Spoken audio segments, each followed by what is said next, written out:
this week has brought an end to Andor.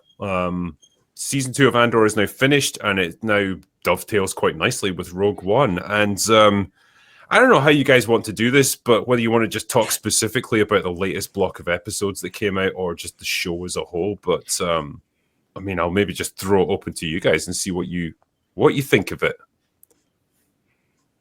Well, who wants to go first? Well, Mauler, I know you just despise this show and everything about it. I know you're a big fan of what Dave Filoni typically does in the Star Wars universe. So I wonder, I'm sure you hated the ending, right? It was frustrating having so many characters. I don't see the point of this anymore. Like, can we give up on... I'd rather see some... I mean, ultimately, like, Dave Filoni is a master worker. Where was Hayden Christensen? I wanted to see a cameo from Palpatine. I wanted to see Darth Maul make a comeback. And where was Ahsoka the whole time? What was even the point if she wasn't? That was a blunder. They didn't even have Ahsoka in this show. Yeah, nice guys. Yeah, they were all in the Force adjacent world, playing around with the space whales. Ahsoka's fucking around in the world between worlds right now. So that she can come back and be part of the story later. Yeah. I think that obviously arc 7 through 9, that got a lot of talk and a lot of discussion, especially episode 8, and what they did. I feel like a little bit starting off this one, and we're going to talk spoilers, right? I think so. Yeah. Yeah. Okay. I won't necessarily try to go too in depth, I guess, but kick off with the Luthen episode, and I think a lot of us expected a Luthen episode, and it very quickly became a Clea episode, which I think was good.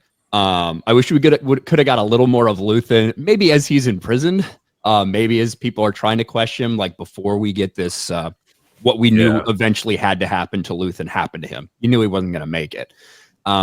This is actually, I think, one of the arcs that I feel suffers a little bit from this 1-year time jump between what we saw at the end to where they are now, especially when you get on and everybody, Yavin hates Luthen and nobody trusts him and like all of these things, when I feel like I get maybe not trusting him to a certain extent, but it seemed like they really just despised him and wanted nothing to do with him when he was so instrumental in making it all happen, which I guess maybe if I had a little more in that in-between year and they said he's gone off the rails, he's gotten so wild, he stayed there longer. We didn't get to see that, which I felt was a little bit of a missed opportunity. And then, I think it ended exactly the way I thought it would end, Mauler, when we were talking on EFAP the other day, with Bix staring off with a little baby on the wheat planet. So, I mean, for me, I just wanted more of all of this, and I'm perpetually mad, not at the creators, really. I'm more mad at different elements that caused the fact that this was such a truncated season, not only with the time skips, but just take, for example, like by the time you hit the end of that first episode, I was like, man, we've got nothing for basically all other characters yet, and we're running out of time. But the thing is, I actually thought episode 10 was fantastic, all the choices they made. So, like, if I was to try and break it down, the fact that we come in on... It seems to me like it is actually rushing because they somewhat have to, right? Like, Lonnie's got his big breakthrough, but he did it because he knew that, like, the grip was closing on the Empire, that... It did sort of happen off screen though, where like if they'd had an extra season or more time, I would have fucking loved seeing all of it unravel. But they decided to pick what they considered to be the most important things to show us, right? And watching Dedra turn up to the gallery, there was a difficult problem to solve here for writing, and I think they did a fantastic job of how do we get a confrontation while simultaneously Luthen doesn't get infinitely tortured and all the information falls out of him. It's like, so how do we do that? And it's like, well, the trigger of the information is found by Lonnie, and pieces of... I love the way he describes what we know to be the Death Star. It sounds so terrifying to these guys because they have no idea. They don't even know Planet Killer doesn't come up until Rogue One. So all they know is it's a huge weapon, it's a huge project, and that it's been kept secret for a really long time. And they've got to get it out. And I love that it's down literally to whispers from one person to another person to another person at one point. If one of them dies, it's all over for the rebellion. Like, they don't get that information out. But yeah, Luthen nuking his network connector, telling Claire to get out because he knows he's probably gonna be the most at risk, right? And then him and Dedra's confrontation. Oh, I fucking love the dialogue. I would have liked more. That was so good. It's great when she asks him if there's any fakes in this art gallery, and he's like, "Well, there's 2 items that are of impropriety questionable here." provenance. Yeah, of questionable provenance. That's it. I just thought that was a great way of phrasing it. It's weird though that she turns her back on him multiple times, and I just thought, damn, it wouldn't be that difficult for him to just pull out a blaster and go at it, I don't think she thought he would do it. I think she thought she had the upper hand still, and he clearly had her figured out. She thinks that he is completely caught off guard. That he has no idea that she's figured it all out. Hence, I got the impression from the scene, subtext-wise, he says the tension mounts as to whether or not these items are of the pure providence, and I got the impression that the scene itself was making the point as to Dedra and Luthen's sort of like, are they coming through on their characteristics, everything that they've set themselves up for, right? So Dedra's is that she was going to find Axis no matter what. She was going to come through on all of her talents and research, and she was going to capture him, which she does, and in character, she does it bullheadedly with a need to prove herself, which is what gets her fucked over. Luthen, on the other hand, having made his speech in season 1 about how he is going to burn everything in favor of this sacrifice for the rebellion, his test was, has he got the balls to actually kill himself? Because that's his last test now, and he does come through. It's and then I think what caught her off guard so hard was the sabotaging. She never entertained that he'd have time to do that. Yeah. Of course, what she doesn't know is about the Lonnie leak. So she could have just all those people are standing by outside. She easily could have just done the raid, but she wanted. And that's that what she moment. should have done. Yeah. She should have just had that. She had it all planned out. She's like one of the smartest people in the ISB because she can see facts and notes and moments and connect them together in ways that nobody else is doing. But she has this sense that she has to do it all herself. And because of that, she sets herself up to be undermined and misunderstood more times than not. And it ends up screwing her in the end because I don't know if it's because it's the way the Empire system is operating, but she literally can't trust anyone else with information to do what she needs to do. So she just does it herself. Which and was disappointed. It's an allegory. Yeah, I mean, it's an allegory for the Soviet system, the Soviet way of doing things, where everyone is held accountable for everything that happens. And so everyone's there's always a scapegoat for anything that goes wrong. And everyone is constantly maneuvering to try and make sure they're not that scapegoat. And so you see the same thing happens to Partagaz. Yeah, when his raid goes wrong and because he's diverted resources every which way, there's no one around to back his troops up, and then he has to answer for it. Which I think I knew when the moment he wanted to be left alone with his thoughts, it's like he's going to pull out a blaster here for sure. Dude, the fact that Legret knew that, and he was like, because the stormtroopers are like, they hear the blast and they want to go in. And he's just like, no, just wait a minute. Give the man a moment. Yeah, I mean, sorry. No, carry on. That I was just going to say that I think both of those things are such a great testament to what the Empire really is, because you consider that these are people that rule and subjugate, and they rule and subjugate on the subject of fear. They're never, we want to impose order, but we want you to actively be afraid of us. It's not that we want to rule because you respect. We want you to be scared. Yeah. And it's interesting when you look at people like Dedra and Partagaz, because Dedra, I think, felt she had a chip on her shoulder and something to prove the entire time, and that's why she wanted to be the one to do XYZ, and she ends up screwing herself in the end, because had she not gone into that shop and confronted Luthen directly, like you said, they could have just taken him out, and arrested him and gotten all the information, but she chose to have that moment. She needed to have that, and you look at a character like her, and you look at Partagaz, who didn't operate in the same way, but she's crying in that prison at the end, and he puts not a bullet, because there's no bullets, but he shoots himself to avoid facing their own people. Like, if you had to get arrested by a group of your friends and you thought your friends were good people, you might be like, well, maybe they'll help me out or they'll treat me fairly. No, they're willing to kill themselves to avoid facing their own acquaintances, because it's such a like toxic, manipulative, and cruel operating system that I think it just paints such a perfect picture of Or the was Empire. he afraid of facing Vader? You know, because That too. I If think that it's- was I my mean, boss, I it's- think I'd kill myself too.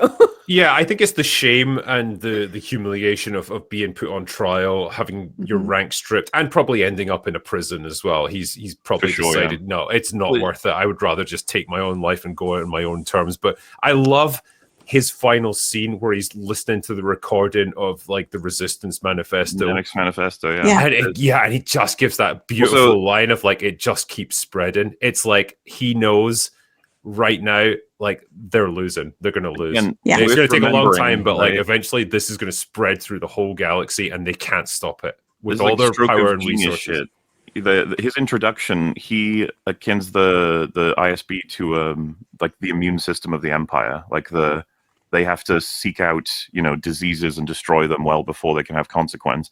And he's like lamenting, how is it possible that this fucking disease just couldn't be stopped? He even refers to Claire as a diseased person. That's how they can like identify or you know, get her captured as soon as possible. He's still got that like healthcare sort of mode to him, and he's basically just listening to this manifesto thinking, who the hell even was this? How did this start, and why did it spread so hard and we couldn't stop it, to the point where it's killed me now? Like you know, this is the end of my life essentially. And it's so interesting because he's listening to it. I don't know if he fully understands the words, but the words explain his basic complaints. They're all about how brittle authority is, how the Empire's control is so unnatural, that's why it's so desperate to maintain its like, grip. Well, every character in this show has their beliefs challenged, and they either get strengthened as a result of that, in the case of guys like Cassian, or they collapse, in the case of people like Partagaz and Dedra. And isn't that interesting? It shows the underlying weakness of whatever they've dedicated their lives to. That realization right at the end of, we were wrong. We fought so hard for this whole thing, believing that it was right, believing that it was immutable, and now we know we're going to lose ultimately and fight for a lost cause. And that the ISB stuff and just in general the Empire, I think that's what was done the best kind of throughout, not only showing the effect it has on normal everyday people and what people are under, the oppressive boot, but also the people that are employees there and the type of lives they're having, that constant living in fear, that constant desperate need to be the one that gets recognition, to be not the last one out who's going to be punished for something. And it goes to show why it could never last the way it was, because of the inherent structure and the problems. And that's why they're so frantic to keep Death Star Project quieted for Krennic to get it done, because they know eventually that it can't hold. And they'll just need to keep people in power by being able to, the threat of blowing up your planet. I thought it was of particular interest as well to have that, because it's like Drinker, you kind of alluded to it already, but the way heads are rolling, it starts like properly with Dedra in a sense, for like, who can we blame for all of this disaster? Which, to be fair, she's desperate to get approval and like accolades within the ISB. She's kind of the reason it's getting dismantled at this point. It's completely fucking corrupted and ruined, and you know, all the way through. I love the part where he's just like, you know, how did you know about all this shit? And she's just like, some data was sent to me accidentally. It's like, yeah. Well, it just goes to show, like, they did not have anything in place to look at this data, to crawl through the, like, and that might actually be one of the flaws in the Empire, if not in the series, when it comes to how it treats its technology. It had all of the technology in the world that it could easily have been crawling through this data to piece things together, to figure this out so much more quickly. And the fact that they completely undermine her and overlook her, and she doesn't feel like she can be like, hey guys, I've got the answer right here. We need to go do this right now together. I mean, it really is a brittle system. It was broken from the start. The flaw of their organization is the people who are most ideologically committed to the Empire and what it represents, like Cyril and Dedra, as you say. they're the ones who a lot of the time are overlooked, or they're just used as tools or whatever, and they're not really given the recognition and the opportunities that they probably deserve, because they're the people who are most actually, committed to actually achieving the aims. A lot of the other people who do better within this organization are just opportunists. Like they want the accolades, and they want to shift blame whenever things go wrong. So they're the most politically minded, and I love that scene in the wake of Luthen's death, when like Dedra's replacement, I can't remember the character's name, but he's like, make a note on the official record that this security detail was approved by Supervisor Mira. Just like everything has to get pinned on her. Just like, let's really hammer that home. So none of this is my fault, and then we can move on. And it's like exactly how these people do things. Why was Luthen so bad at killing himself?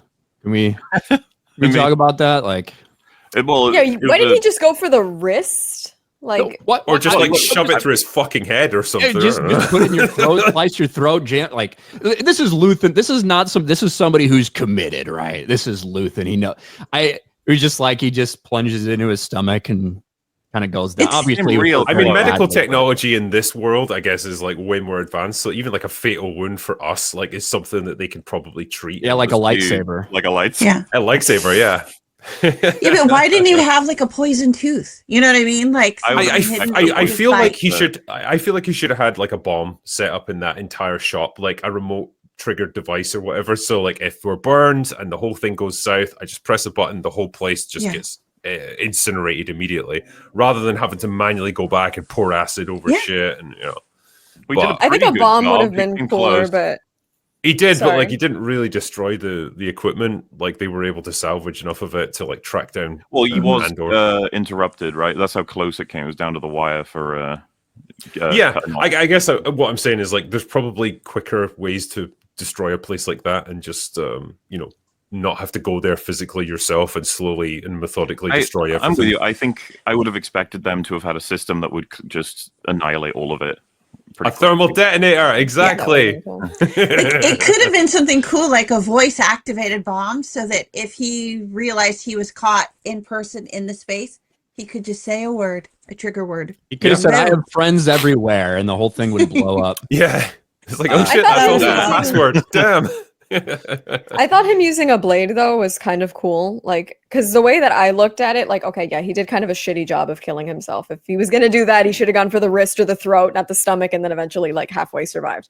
But I thought it was kind of symbolic, because we look at it like Luthen was literally an extremist from the beginning, right? His first act of rebellion is literally a bombing on Naboo. This guy's been nuts from the start. He's been unorthodox and a problem to the rebellion, because at the end of the day, if you're a rebellion built on ideals, you don't want one guy committing bombings and atrocities and making you all look like terrorists. You might build to that point of destroying a Death Star, which to the Empire is terrorism, but if you're trying to reason at first, a guy that comes in as an interrupter like that is going to fuck up the whole thing. But what I thought was interesting is that Luthen, realistically, the last time he was in combat, realistically, was for the Empire.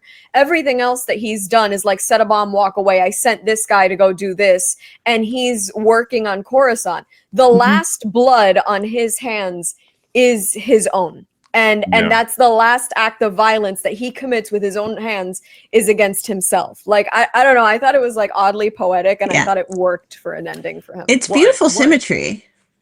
It is, yeah. What I kind of like as well is that, again, throughout the show, like, it takes the un-Hollywood approach, because like when you've got a character like him, you assume that when it is time for him to die, there'll be some grand speech, or there'll be some big heroic gesture before he goes out. And really there isn't. Like, he gets rumbled in the midst of destroying his radio equipment and stuff, tries to kill himself, fails, gets taken away to a hospital, and Clea has to come in and kill him, and they don't even get to talk to each other.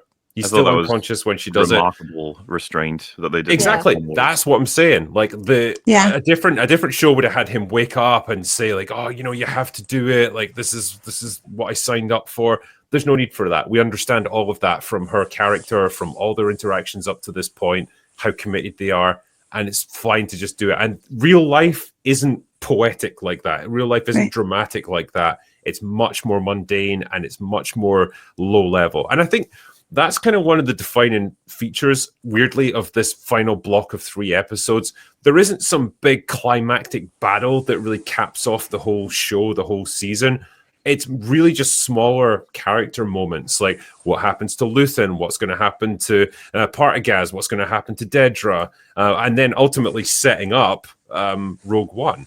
You know, and again, it doesn't follow the typical Hollywood pattern of like everything has to have this big dramatic climax.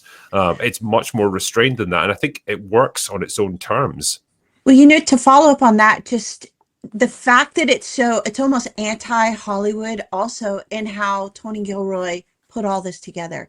Like, you can tell that he did not bring his ego into that room. He did not bring all of those regular tools that all the other writers in the Disney IP projects bring into the Star Wars writing rooms with them.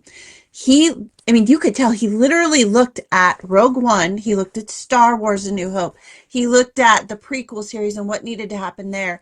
And he reverse engineered that entire story to figure out, what do I have to do? What story beats are the most essential things that we have to accomplish here? And how do we do it? And I think the fact that he only had 2 seasons, you could tell he took his time in the first season. And when he was only given 1 more season, I think he probably was expecting more than 2 seasons. But then he had to figure out how to jam all those story points into 1 more season.